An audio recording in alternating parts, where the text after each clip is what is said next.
YSR Congress party ఉమ్మడి చిత్తూరు జిల్లా అధ్యక్షులు భూమన కరుణాకర్ రెడ్డి గారికి, తిరుపతి నగర వైఎస్ఆర్ కాంగ్రెస్ పార్టీ అధ్యక్షులు మల్లం రవిచంద్రారెడ్డి గారికి, నియోజకవర్గ వార్డు అధ్యక్షులకు, రాష్ట్ర జిల్లా స్థాయిలో ఉన్నటువంటి నాయకులకు, ఇక్కడికి విచ్చేసినటువంటి ప్రతి వైఎస్ఆర్ కాంగ్రెస్ పార్టీ కార్యకర్తకు, నా సోదర సోదరీమణులకు అందరికీ హృదయపూర్వక ఆహ్వానం పలుకుతూ, పార్టీ మనకు ఓ 7 రోజుల పాటు డిఎస్సి నియామకాల్లో జరిగినటువంటి అవకతవకల పైన కార్యక్రమాలు చేయాల్సిందిగా పిలుపునిచ్చింది.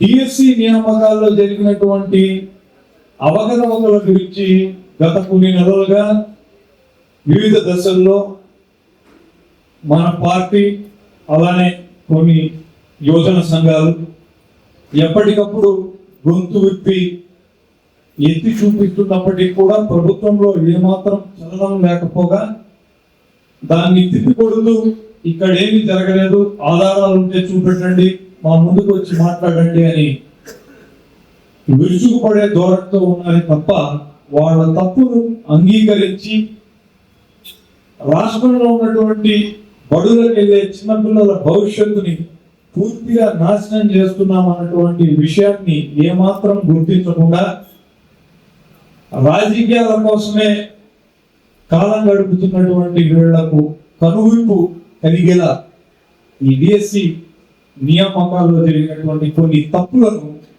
మన తిరుపతి నియోజకవర్గ శాఖ పరిశీలించి వాటన్నింటినీ కూడా మీ ముంగిట పెట్టాలనుకుంటుంది.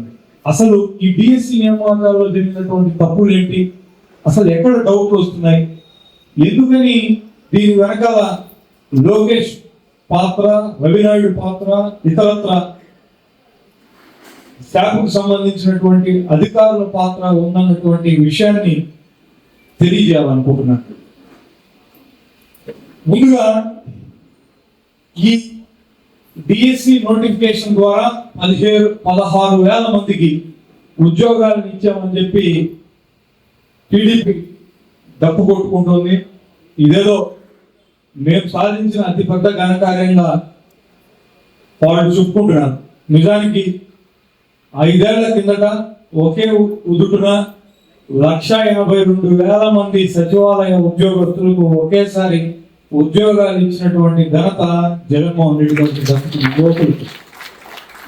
దేశంలో ఎక్కడా కూడా ఏ రాజకీయ పార్టీ అధికారంలోకి వచ్చిన తర్వాత ఇంత పెద్ద ఎత్తున, ఇంత భారీ సంఖ్యలో ఆ రాష్ట్రాల్లో ఉన్నటువంటి యువతి యువకులకు ఉద్యోగాలు ఇచ్చినటువంటి సందర్భం లేదన్నటువంటి విషయాన్ని కూడా నేను మీకు ఈ సందర్భంగా గుర్తు చేస్తున్నాను. చంద్రబాబు నాయుడు గారి జమానాలో ఈ కూటమి ప్రభుత్వంలో 16,000 ఉద్యోగాలను భర్తీ చేశామని చెప్పుకుంటున్నటువంటి చోట దొరికిన తప్పిదాలు ఏ విధంగా ఉన్నాయో ఒక్కొక్కటిగా పరిశీలిద్దాం. మొదట స్పోర్ట్స్ కోటాకు సంబంధించినటువంటి జాబితాను తరచి చూద్దాం. మొత్తంగా 382 పోస్టులను స్పోర్ట్స్ కోటా కింద వీళ్ళు భర్తీ చేయడం జరిగింది.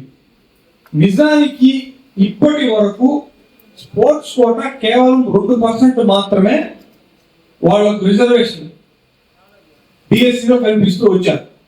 దానిని ఈ ప్రభుత్వం 3% పెంచింది. సరే, ఏదో పెంచినారు, స్పోర్ట్స్ కి వీళ్ళు ఎనలేని ప్రయారిటీ ఇస్తున్నారు అని అనుకుందాం కాసేపు. కాకపోతే ఇప్పటి వరకు ఈ స్పోర్ట్స్ కోటాకి కేవలం వెయిటేజీ మాత్రమే ఉండేది. అంటే రిటర్న్ ఎగ్జామ్ క్లియర్ చేసినటువంటి వ్యక్తికి స్పోర్ట్స్ సర్టిఫికెట్, మెరిట్, మెడల్లో పార్టిసిపేషన్ సర్టిఫికెట్ ఉంటే వెయిటేజ్ కొంత పెరిగి అతను ఉత్తీర్ణుడైతే ఆ పోటీ పరీక్షలు అతనికి జాబ్ వస్తుంది. ఇక్కడ వీళ్లకు కావాల్సినటువంటి వాళ్లకు, వీళ్లకు డబ్బులు ఇచ్చినటువంటి వాళ్లకు ఉద్యోగాలు కల్పించాలన్న దురుద్దేశంతో రిటర్న్ ఎగ్జామ్ అన్నదే లేకుండా జీవోనిచ్చారు. ఇది పాయింట్ నెంబర్ 1. అంటే ప్రభుత్వ బడులకు మనం పంపించేటటువంటి పిల్లలకు చదువు చెప్పేటటువంటి వాళ్లకు సబ్జెక్ట్ ప్రకారంగా వాళ్ళకి ఏమాత్రం కూడా వర్క్ లేదు అనేటటువంటిది తేలిపోతుంది. ఈ 382 పోస్టుల్లో 46 పోస్టులు మాత్రమే పీఈటీ, ఫిజికల్ ట్రైనింగ్ ఉంటుంది కదా, అలాంటి టీచర్లుగా వాళ్ళు నియమించబడ్డారు. సరే, స్పోర్ట్స్ లో బాగా ఆడేవాడు ఏదో పీటీ సార్గా ఉంటే పర్లేదు, చెల్లిపోతుందని మనం అనుకోవచ్చు. 382 మందిని అలానే పెట్టారా అని అంటే సరే పో, స్పోర్ట్స్ కోసమే కదా వీళ్ళందరినీ కూడా తీసుకునిందని అనుకోవచ్చు. కానీ మిగతా 336 మందిని సోషల్ స్టడీస్కి, ఇంగ్లీష్కి, తెలుగుకి, సైన్స్కి ఇలా వివిధ సబ్జెక్టులకు టీచర్లుగా పెట్టేశారు. వీళ్ళకి ఎక్కడా కూడా రిటర్న్ టెస్ట్ లో క్వాలిఫై అయినట్టుగా వీళ్ళకి ఎగ్జామ్ ఎక్కడ కండక్ట్ చేయలేదు. విషయాన్ని మీరు అందరూ గుర్తుపెట్టుకోవాలి. దీనివల్ల ఏమవుతుంది, చదువే సరిగ్గా ఆ సబ్జెక్టే తెలియనటువంటి వాడు, అసలు వాడికి ఆ స్థాయి ఉందా లేదా అన్నటువంటి వడపోత పోయకుండానే మన పిల్లలకు చదువు చెప్పేదానికి వీళ్ళ దగ్గర 30 లక్షలు 40 లక్షలు తీసుకొని నియమించేశారు. రెండవ, ఇప్పుడు మొత్తంగా ఈ స్పోర్ట్స్ కోటాలో జూడో గేమ్కు సంబంధించినటువంటి 39 మంది అభ్యర్థుల జాబితాను, అంటే నియమింపబడినటువంటి వాళ్ళ జాబితాను పరిశీలిస్తే 4 అభ్యర్థులు సుధారాణి, మిట్నసాల సుధారాణి, దేశవత్ చంద్రనాయక్, రియాజుల్లా నల్బంది, తకోజీ పాండు, ఈ సీరియల్ నెంబర్లను కూడా నేను మెన్షన్ చేశాను. వాళ్ళ అభ్యర్థుల ఐడీలను కూడా ఇక్కడ పొందుపరిచాను. వీళ్ళందరూ కూడా అక్టోబర్ 19 నుండి అక్టోబర్ 21, 2013లో ఖమ్మం జిల్లాలో judo senior inter district judo championship లో పాల్గొన్నట్టుగా సర్టిఫికెట్లు జారీ చేశారు, పెట్టారు. వాళ్ళ సర్టిఫికెట్లకు సంబంధించినటువంటి వాళ్ళు ఇవన్నీ కూడా శాప్ ఈ డిఎస్సి అఫీషియల్ వెబ్సైట్ లో నుంచి మనం డౌన్లోడ్ చేసినటువంటి సర్టిఫికెట్. ఇక్కడ మీరు చాలా జాగ్రత్తగా గమనించండి. అప్పటి జనరల్ సెక్రటరీ, అప్పుడు ఉమ్మడి ఆంధ్ర రాష్ట్రం జూడో అసోసియేషన్ కు కైలాసం యాదవ్ ఉన్నారు. ఖమ్మం డిస్ట్రిక్ట్ జూడో అసోసియేషన్ కు జె శ్రీనివాసరావు అనే అతను ఉన్నాడు. వీళ్ళిద్దరూ సంతకాలు చేశారు. సరే, ఇది నిజమా కాదా అని ఈ జూడో అసోసియేషన్ వాళ్ళు ఈ ఖమ్మం డిస్ట్రిక్ట్ జూడో అసోసియేషన్ కు, తెలంగాణ జూడో అసోసియేషన్ కు లెటర్ రాశారు. అయ్యా, ఇట్లా కొంతమంది 2013 అక్టోబర్లో జరిగినటువంటి సీనియర్ కేటగిరీ జూడో టోర్నమెంట్కి సంబంధించినటువంటి సర్టిఫికెట్లను పొందుపరిచి ఉద్యోగాన్ని తెచ్చుకున్నారు. వీళ్ళు నిజంగా దాంట్లో పార్టిసిపేట్ చేశారా లేదా అని వాళ్ళు క్లియర్గా చెప్పినటువంటి సమాధానం ఏంటంటే, ఖమ్మంలో 19, 21 అక్టోబర్ 2013 వరకు జరిగినటువంటిది జూనియర్ కేటగిరీ. సీనియర్ కేటగిరీ అనేటటువంటిది అసలు జరగనే లేదు. పైగా ఆ సీనియర్ కేటగిరీకి సంబంధించినటువంటి పోటీలు హైదరాబాద్లో జరిగినాయి అదే సమయంలో, ఖమ్మంలో జరగలే. అంటే ఈ సర్టిఫికెట్లు అసలా ఫేకా అనేటటువంటి నిర్ధారణ కూడా చేసుకోకుండా ఉద్యోగాలు వీళ్ళకి ఇచ్చేశారు. ఈ 4 సర్టిఫికెట్లు ఖచ్చితంగా ఫేక్ అనేటటువంటి అనుమానాలు ఎవరికైనా కలుగక మానవు. ఇక 3వ అంశం, 2019లో senior inter district judo tournament ఒకటి జరిగినట్టుగా ఇద్దరు అభ్యర్థులు కృష్ణా జిల్లా వాళ్ళు వీళ్ళు. అది డిసెంబర్ 2019 డిసెంబర్ 1వ తారీఖున విజయవాడలో జరిగింది. 2 సర్టిఫికెట్లు ఇద్దరు అభ్యర్థులు పొందుపరిచారు. వీళ్ళిద్దరికీ తమాషగా అదే టోర్నమెంట్లో సెకండ్ ప్లేస్ వచ్చింది. ఇప్పుడు ఒక ఆట ఆడతాం, ఆ ఆటలో ఫస్ట్ ఒకడు వస్తాడు, సెకండ్ ఒకడు వస్తాడు, థర్డ్ ఒకడు వస్తాడు, ఫోర్త్ ఒకడు వస్తాడు. అదే ఆటలో ఇద్దరు సెకండ్ ప్లేస్లోకి ఎలా వచ్చారు? జూడోలో, జూడో అనేది గ్రూప్ అంతా పరిగెత్తి ఒకేసారి ఇద్దరు ఒక వైరుని దాటే రన్నింగ్ రేస్ లాంటిది కాదు, ఇద్దరు రెండోసారి వచ్చారని. ఇద్దరు ఒకళ్ళు బాహాబాహిగా తలపడేటటువంటిది కదా. దాంట్లో 81 కేజీల కేటగిరీ, మళ్ళీ లెస్ దెన్ 81 కేజీలు, 15 సంవత్సరాల వయసు పైన ఉన్నటువంటి వాళ్లకు ఇద్దరికి సెకండ్ ప్లేస్లోనే ఉంది. ఇదొక అనుమానం. ఇక 4వ అంశానికి వస్తే, ఇక్కడ మొదట మన తిరుపతికి సంబంధించిన ఒక విషయం తెలుసుకోవాలి. ఇక్కడ ఈ గోపి అనే అతను ఒక అతను ఉన్నాడు. ఈ గోపి గత 4 ఏళ్లుగా శాప్లో పనిచేస్తున్నాడు. ఇతనికి first senior inter district men and women judo championship విజయవాడలో జరిగింది. ఇది ఎప్పుడు? 28-29 నవంబర్ 2014లో, అంటే మన రాష్ట్రం విడిపోయిన తర్వాత జరిగినటువంటి తొలి ఛాంపియన్షిప్. ఆ ఛాంపియన్షిప్లో ఈ గోపి అనే అతనికి సర్టిఫికేట్ ఆఫ్ మెరిట్ వచ్చింది. దీని ద్వారా ఇతను శాప్లో జాయిన్ అయినాడు. తిరుపతిలో గత 5 సంవత్సరాలుగా పనిచేస్తున్నాడు. కానీ ఒక 5 మంది అభ్యర్థులు ఎవరైతే ఇప్పుడు డిఎస్సిలో ఉద్యోగాలు తెచ్చుకున్నారో వాళ్ళు కొన్ని సర్టిఫికెట్లు పెట్టారు. ఆ సర్టిఫికెట్లు ఏంటంటే 11-13 నవంబర్ 2014లో senior inter district judo championship జరిగినట్టుగా ఒక సర్టిఫికెట్ తయారు చేశాను.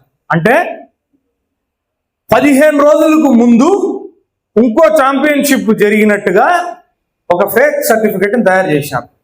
అంటే ఇక్కడ గోపి అన్న తప్పు చేసిన వాడు అయి ఉండాలి, వీళ్ళన్నా తప్పు చేసినటువంటి వాళ్ళు అయి ఉండాలి. గోపి ఏమో గత 5 సంవత్సరాలుగా పనిచేస్తున్నాడు, వీళ్ళు ఇప్పుడు ఉద్యోగంలో జాయిన్ అయినటువంటి వాళ్ళు. ఇట్లాంటి వాళ్ళు ఇక్కడ 5 ఉన్నారు. వీళ్ళు 5 చాలా స్పష్టంగా 11-13 నవంబర్ 2014లోనే ఈ ఛాంపియన్షిప్లో పాల్గొన్నట్టుగా సర్టిఫికెట్లు తెచ్చుకున్నారు. ఇది ఎలా సాధ్యమైంది? దీన్ని పరిశీలించకుండా డిఎస్సి ఉద్యోగాలు ఎలా ఇచ్చారు? ఇది 4వ పరిశీలన. ఇక 5వ పరిశీలన, ఇది చాలా తమాషాగా ఉంటుంది. 2022లో రాష్ట్ర ఛాంపియన్షిప్ పోటీలు జరిగినాయి జూడోవి. ఇక్కడ 2 మహిళలు, గొల్ల సులోచన, కసాయి నిఖిత అనే 2 అమ్మాయిలకు సెకండ్ ప్లేస్కి సంబంధించినటువంటి సర్టిఫికెట్లు జారీ కాబడ్డాయి. ఆ సర్టిఫికెట్లతో ఉద్యోగాలు పొందినారు. తమాష ఏంటంటే 2022లో మనం ఆ రిజల్ట్ షీట్ని, అప్పుడు జరిగినటువంటి senior inter district judo championship men and విమెన్కి సంబంధించినటువంటి రిజల్ట్ షీట్ని మనం పట్టగలిగినాము. ఆ షీట్లో గొల్ల సులోచన అనే అమ్మాయి 48 కేజీల కంటే తక్కువ ఉన్నటువంటి దాంట్లో సెకండ్ ప్లేస్ వచ్చింది. కానీ ఇక్కడెక్కడ ఈ 48 కేజీల్లో గొల్ల సులోచన పేరే లేదు, ఆ అమ్మాయి పేరే లేదు ఆ రిజల్ట్ షీట్లో. లేకుండా అదే ఛాంపియన్షిప్లో ఓ సర్టిఫికెట్ జారీ కాబడింది. ఆ సులోచనకి సెకండ్ ప్లేస్ ఆ సర్టిఫికెట్లో వాళ్ళు ప్రింట్ చేశారు. ఇంకో 70 కేజీలకు సంబంధించినటువంటి జాబితాలో కసాయి నిఖిత అని ఒక అమ్మాయికి 2వ ప్లేస్ వచ్చిందని ఇంతకుముందు చూసాం మనం. సెకండ్ ప్లేస్లో ఎక్కడ ఆ కసాయి సునీత నిఖిత అనే అమ్మాయి పేరు లేనే లేదు. దానికి బదులుగా అక్కడ ఉన్నటువంటి పేరు శ్రేష్ఠ. 48 కేజీల్లో ఏమేమో నాగప్రియాంక రెండో ప్లేస్లో ఉంది. 70 కేజీల్లో శ్రేష్ఠ అనేటటువంటి అమ్మాయి ఉంది. అంటే రిజల్ట్ షీట్లో ఉన్న పేర్లకు సర్టిఫికెట్లో ఉన్నటువంటి పేర్లకు అసలు సంబంధమే లేదు.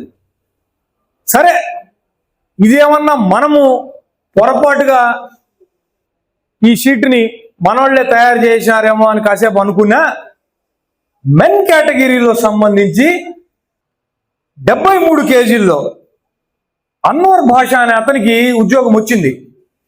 అన్వర్ భాష పేరు మాత్రం ఉంది ఇక్కడ 4th ప్లేస్లో. అన్వర్ భాషకి బ్రాంజ్ మెడల్ ఇచ్చారు.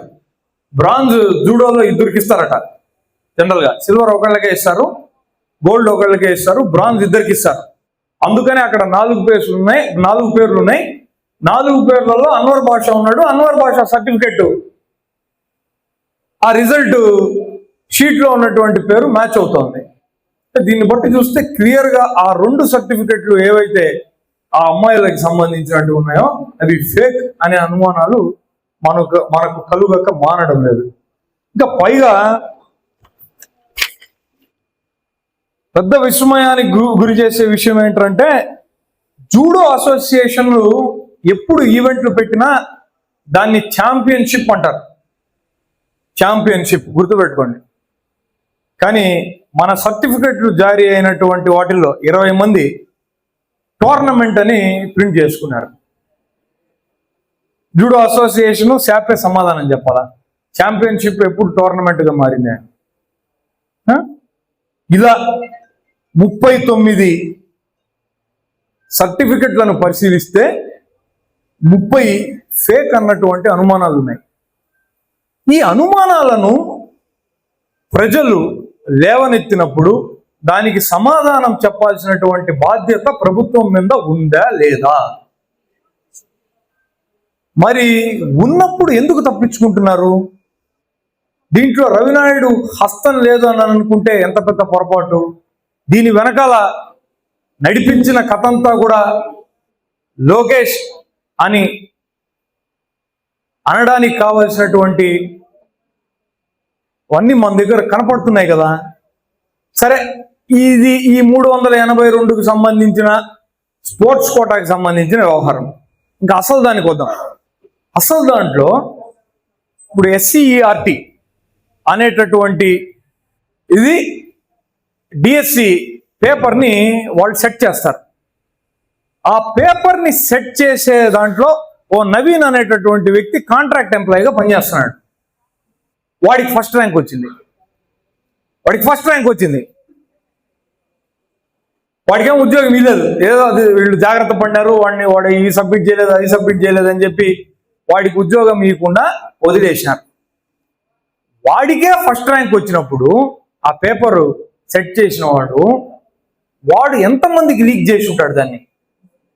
అంటే దాంట్లో సెలెక్ట్ అయినటువంటి వాళ్ళందరికీ చాలా మందికి అర్హత లేనటువంటి వాళ్లకు ఈ పేపర్ లీక్ కాకుండా ఉండి ఉంటుందా? ఇక్కడే ఇన్ని అనుమానాలు కలుగుతున్నప్పుడు అసలు దాంట్లో కూడా ఇలాంటి ల్యాప్సెస్ జరగలేదని చెప్పడానికి గ్యారంటీ ఏంటి? అందుకే వైఎస్ఆర్ కాంగ్రెస్ పార్టీ దీని మీద సిబిఐ విచారణ జరిపించాలి, అర్హులైనటువంటి వాళ్ళందరికీ కూడా ఉద్యోగాలు కల్పించాలి తప్ప ఇలా అర్హత లేకుండా దొడ్డిదారిన 40 లక్షలు 50 లక్షలు డబ్బులు ఇచ్చి ఉద్యోగాల్లోకి వచ్చినటువంటి వాళ్ళు ఇవే మళ్ళీ పాతి పనులు చేసే ఉద్యోగాలు కావు. దేశ భవిష్యత్తుని తీర్చిదిద్దడం కోసం తయారు చేసేటటువంటి స్కూళ్ళల్లో పిల్లలకు పాఠ్యాంశాలు బోధించాల్సినటువంటి వాళ్ళ నియామకాల్లో జరిగినటువంటి తప్పులు ఇవి. అంటే ఒక జనరేషన్ ఒకటేంటి, కనీసం ఒక 4-5 తరాలు మంచి నాణ్యత ఉన్నటువంటి విద్య దొరక్కపోగా సమాజానికంతా కూడా చేటు చేసేటటువంటి పరిస్థితులు ఏర్పడతాయి. ఇందుకు వైఎస్ఆర్ కాంగ్రెస్ పార్టీ గళమెత్తింది. ఇందుకు వైఎస్ఆర్ కాంగ్రెస్ పార్టీ ఉద్యమ బాట పట్టింది. మనకెందుకులే అని దీన్ని వదిలేస్తే మన పిల్లల భవిష్యత్తును మనమై మన చేతులతో చిదిమేసినటువంటి వాళ్ళం అవుతాం. దేశాన్ని కుదిపేసిన నీట్ పేపర్ లీకేజీ కన్నా కూడా అత్యంత ప్రమాదకరమైనటువంటి లీకేజీ డిఎస్సికి సంబంధించినటువంటిది. స్పష్టంగా వీటిలో అనుమానాలు కనపడుతున్నాయి. ప్రభుత్వానికి చిత్తశుద్ధి ఉంటే వాళ్ళు ఏ రకమైనటువంటి తప్పు చేయలేదు అని వాళ్ళ గుండెల మీద చెయ్యేసుకొని చెప్పే రోజు రావాలంటే దీనిపైన విచారణ జరిగి తీరాల్సిందే. ప్రజల్లో ఉన్నటువంటి డిమాండ్ను వాళ్ళు అంగీకరించాల్సిందే. పైగా ఇంకో విషయాన్ని నేను చెప్పడం కూడా మర్చిపోయాను మీకు. ఈ సర్టిఫికెట్లు, ఈ స్పోర్ట్స్, ఈ దొంగ సర్టిఫికెట్లు ఏవైతే వీళ్ళు ప్రొడ్యూస్ చేశారని మనం చెప్తున్నామో, ఈ సర్టిఫికెట్లను స్క్రూటినీ చేయడానికి ఎక్కడా కూడా డిఎస్డిఓ డిస్ట్రిక్ట్ స్పోర్ట్స్ డెవలప్మెంట్ ఆఫీసర్కు ఎక్కడా పంపించలేదు. శాప్లోనే ఒక కమిటీ ఏర్పడిపోయింది. ఆ కమిటీనే అక్కడికక్కడే వీటిని స్క్రూటినీ చేసి, అంటే దొంగలే ఈ సర్టిఫికెట్లు జారీ చేశారు, దొంగలే ఈ సర్టిఫికెట్లు నిజం అని చెప్పి సీళ్లు కూడా వేసి ఉద్యోగాలు ఇచ్చేశారు. ఇందుకు మన పార్టీలో ఉన్నటువంటి ప్రతి ఒక్కళ్ళు దీని మీద పోరాటం చేయాల్సినటువంటి అవసరం ఉందన్న విషయాన్ని మీకు వివరిస్తూ, దీంతో పాటుగా నిరుద్యోగ భృతి ఇవన్నిటినీ చంద్రబాబు నాయుడు గారు యువకులకు ఇస్తామని చెప్పి మోసం చేశారు. కాబట్టి మనం పెద్ద ఎత్తున ప్రజల పక్షాన, యువకుల పక్షాన నిలబడాల్సిందిగా కోరుతూ